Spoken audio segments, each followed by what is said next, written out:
Praise the Lord. Good morning. ప్రభువైన యేసుక్రీస్తు శుభనామంలో మీ అందరికీ వందనములు. చిన్న ప్రార్థనతో ఈరోజు దేవుని వాగ్దానాన్ని స్వతంత్రించుకుందామా? పరిశుద్ధుడైన తండ్రి, నీ ఘనమైన శ్రేష్టమైన నామాన్ని బట్టి వందనాలు. ఉదయకాల సమయంలో ప్రభువా నీ సన్నిధిలో సజీవ లెక్కలు మమ్మల్ని ఉంచినందుకు వందనాలయ్యా. ఈ దినమునకు మాకు అవసరమైనటువంటి మాటలు మాకు దయచేయండి. ఆత్మీయంగా మమ్మల్ని బలపరచండి, స్థిరపరచండి. నీ స్వరాన్ని వినిపింపచేయమని, మాతో మాట్లాడమని యేసు నామములో ప్రార్థిస్తున్నాము తండ్రి. ఆమేన్. ఈరోజు దేవుని వాగ్దానము యెషయా గ్రంథము 40వ అధ్యాయం 31వ వచనం. యెహోవా కొరకు ఎదురుచూచువారు నూతన బలము పొందుదురు. Isaiah chapter 40 verse 31. But they that wait upon the Lord shall renew their strength. దేవుడిచ్చినటువంటి అద్భుతమైన వాగ్దానం మనందరి జీవితంలో నెరవేర్చబడును గాక. ఆమేన్. ఈరోజు ఎంతమందికి నూతన బలం కావాలన్న ఆశ ఉందండి? అందరికీ నూతన బలము, నూతన శక్తి కావాలని అందరికీ ఆశ ఉంటుంది. అయితే మరి ఈ బలాన్ని పొందుకునే ప్రాసెస్లో, ఈ నూతనమైనటువంటి శక్తిని పొందుకునే ప్రాసెస్ కంటే ముందుగా మనం ఒకటి చేయాల్సి ఉంటుంది. అదేంటో తెలుసా? యెహోవా కొరకు ఎదురు చూడటం. ఎదురు చూడడం మాత్రం ఎవ్వరికీ వద్దండి. ఇది ఎవ్వరికీ అవసరం లేదు కదా. చాలండి, ఇప్పటి వరకు చాలా ఎదురు చూసాం. కొత్త సంవత్సరంలో కూడా వచ్చేసాం. ఇంకా ఎదురు చూడమంటారు ఏంటి అనే ప్రశ్నలు వేసుకుంటూ ఉన్నాం, అంతే కదండి. మరి ఈ కొత్త సంవత్సరంలోకి వచ్చిన నెక్స్ట్ డే కొత్తది కాదా అండి? ప్రతిరోజు మన జీవితంలో కొత్తదేనండి.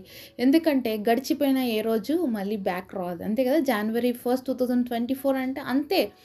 నెక్స్ట్ మళ్ళీ January 2nd 2024 అంతే. అది కూడా కొత్తదే. ప్రతిరోజు కొత్తదేనండి మన జీవితంలో.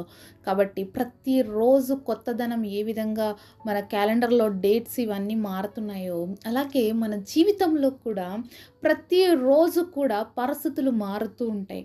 అయితే ఆ పరిస్థితులు మారుతూ ఉన్నప్పుడు మనం ఎవరి వైపు చూడాలి ఆశతో అంటే దేవుడి వైపే చూడాలి. మనమందరం ఏమనుకుంటామంటే, మరి పక్షి ఏ విధంగా తన పిల్లల్ని పొదిగేసి గూట్లో పెట్టుకొని చాలా జాగ్రత్తగా పెంచుతుందో చిన్నప్పుడు, తనకు ఆహారము కూడా తెచ్చి నోట్లో పెట్టి పెంచుతుందో, మనం కూడా చాలాసార్లు దేవుడు కూడా మనకు అన్ని విషయాల్లో అలానే చేయాలి అని ఆశపడతాం. మనం ఆత్మీయ స్థితిలో పెరుగుతున్న మన విషయాన్ని మర్చిపోయి ఇంకా నేను చిన్నగానే ఉన్నాను అనే ఫీలింగ్లో చాలాసార్లు ఉండిపోతామండి. అలా ఉన్నప్పుడు దేవుడు మన యొక్క గూడు రేపాల్సి వస్తుంది. పక్షిరాజు ఏ విధంగా తన పిల్లల్ని ఎగరడం నేర్పించడం కోసం తన గూడు రేపుతుందండి. అంతవరకు చాలా భద్రంగా ఎత్తైన స్థలంలో ఒక గూడు కట్టి, మరి గుడ్లు పెట్టి పొదిగి తన పిల్లల్ని పెద్ద చేసుకోవడానికి ఆహారం వెతుక్కొని వచ్చి తన నోట్లో పెడుతున్నటువంటి, ఆ పిల్లల నోట్లో పెడుతున్నటువంటి ఆ తల్లి మరి ఏం చేస్తుందంటే, మరి ఆ పిల్లలు ఎగరవలసిన సమయం వచ్చినప్పుడు గూడు రేపేస్తుందంట. ఆ గూడు రేపుతున్నప్పుడంట పిల్లలు అనుకుంటారంట, అయ్యో మా తల్లికి కొంచెం కూడా ప్రేమ లేదే, కొంచెం కూడా కనికరం లేదే, ఇన్ని రోజులు అనుకున్నాం ఎంత ప్రేమ ఉంది, మా అమ్మ మా కోసం ఎంత కష్టపడి ఆహారం తెచ్చి మా నోట్లలో పెడుతుందని మేము ఎంత హ్యాపీగా ఫీల్ అయ్యామో, ఎంత సంతోషించామో, అలాంటిది ఈరోజు మా గూడు రేపేస్తుందా మా తల్లి అని చెప్పేసి ఆ పిల్లలు తిట్టుకుంటూ ఉంటాయేమో. అలాగే ఈరోజు మన జీవితంలో మనం కూడా చాలాసార్లు దేవుణ్ణి ఇలానే అనుకుంటాం కదా. ఎన్నో మేలులు చేస్తాడని యేసుప్రభుని నమ్ముకున్నాము, ఎన్నో అద్భుత కార్యాలు చేస్తారని ఓపికగా ఎదురు చూసాము, అయినా ఇంకా జరగట్లేదు, అయినా ఇంకా చెయ్యట్లేదు అని చెప్పేసి చాలాసార్లు సనిగి గొనిగేవారుగా ఉంటాం. అవునండి, అద్భుతాలు ఆశ్చర్యకారాలు ఒక టైంకి నీకు అవసరమైనప్పుడు దేవుడు అన్నీ చేస్తూ వచ్చాడు. మరి నూతన సంవత్సరం మారుతున్నట్లుగా నీ వయసు మారలేదా? నువ్వు పెద్దగా అవ్వట్లేదా? ఒక్కొక్క సంవత్సరం పెరుగుతుంది అంటే మన ఏజ్ కూడా పెరుగుతుంది, అలాగే మన ఆత్మీయత కూడా పెరుగుతుంది. అత పెరిగినప్పుడు దేవుడు ఏం చేస్తాడంటే మన గూడును రేపుతాడు. అడిగినవన్నీ ఇచ్చేసాడు వెంటనే. నోట్లో తీసుకొచ్చి పక్షిరాజు తన పిల్లలకి తినిపిస్తున్నట్లుగా దేవుడు కూడా ఒక చిన్న వయసు అంటే మనం ఇంకా ఆత్మీయ దశలో చిన్నగా ఉన్నప్పుడు అన్నీ కూడా తెచ్చి అందిస్తాడండి. కానీ ఎగరవలసిన సమయం వచ్చినప్పుడు, నువ్వు ఉన్నత స్థితికి రీచ్ అవ్వాల్సిన సమయం వచ్చినప్పుడు నీ గూడును కూడా దేవుడు పీకేస్తాడు, రేపేస్తాడు అనమాట, నువ్వు ఎగరాలి అని చెప్పి. అలా తల్లి ఆ పిల్లల్ని ఆ గూట్లో నుంచి తోసేస్తున్నప్పుడు మరి వెంటనే ఆ పిల్లలు ఏం చేస్తాయంటే రెక్కలు చాచుతాయన్నమాట. అప్పుడు ఎగరడం నేర్చుకుంటాయి.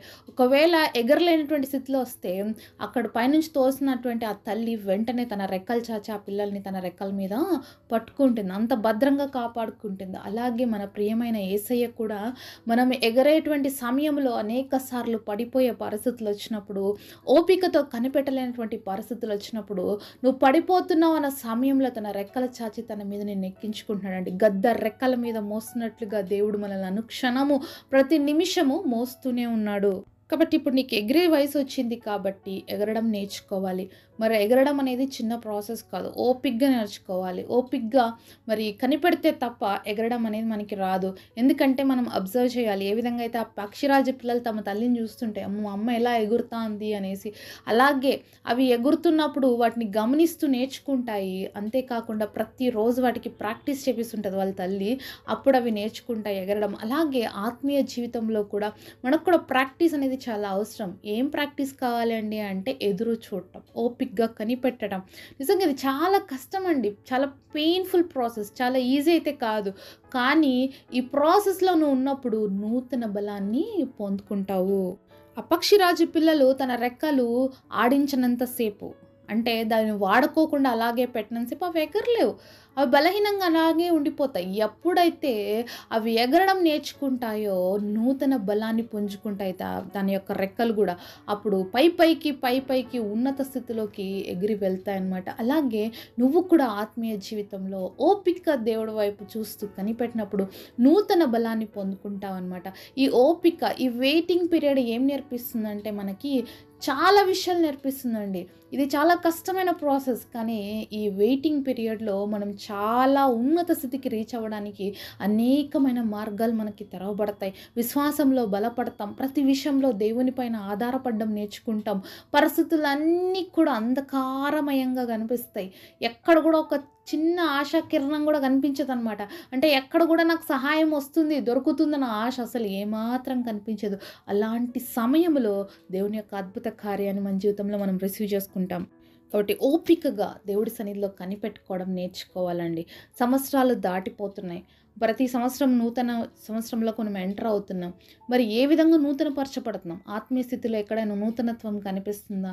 గతించిన సంవత్సరంలాగా అదే స్థితిలోనే ఉంటున్నామా అనేది మనం పరీక్షించుకోవాలి దేవుడి సన్నిధిలో. మరొకొక్క నూతన సంవత్సరం మనలో గడిచిపోతున్న కొద్దీ మన ఏజ్ కూడా పెరుగుతుంది. మనం ఇంకా అనేక విషయాలకి దగ్గరైపోతున్నాం కదా. కాబట్టి వీటన్నిటిని గుర్తుపెట్టుకొని ఆత్మీయంగా బలాన్ని పుంజుకోవడం అనేది మనం నేర్చుకోవాలండి. ఈ లోకం శాశ్వతమైనది కాదు. ఈ లోకం అశాశ్వతమైనది. ఈ లోకంలో వాటి కోసమే ఎప్పుడు చూసుకుంటూ కూర్చున్నాం అనుకోండి, మనం చేరవలసిన నిత్య రాజ్యాన్ని కోల్పోయే అవకాశాలు, కోల్పోయే పరిస్థితులు మన జీవితంలో వస్తాయి. కాబట్టి ఈ లోక ఆశలు అనేవి మనం బ్రతికున్నంత వరకేనండి. ఈ లోకంలో మనకి ఏమైనా అవసరం ఉన్నాయా అంటే మనలో శ్వాస ఉన్నంత వరకే. ఆ తర్వాత ఇవేం మనకి పనికిరావు. కాబట్టి మనం కూడా పైనున్న వాటి మీద ఆశ పెట్టుకోవాలి. పక్షిరాజు ఎప్పుడు ఏం చేస్తుందో తెలుసా? పైకి ఎగరడం నేర్చుకుంటుంది. అది ఆ యొక్క గాలితో ఎదురీది వెళ్తుందనమాట. గాలిని ఎదుర్కొని ముందుకు సాగుతుంది. అంత ఫాస్ట్గా అది ఎగరడానికి, అంత పైకి ఎగరడానికి కారణం ఏంటంటే ఆ ఫోర్స్ని అది ఓవర్కమ్ చేస్తుంది.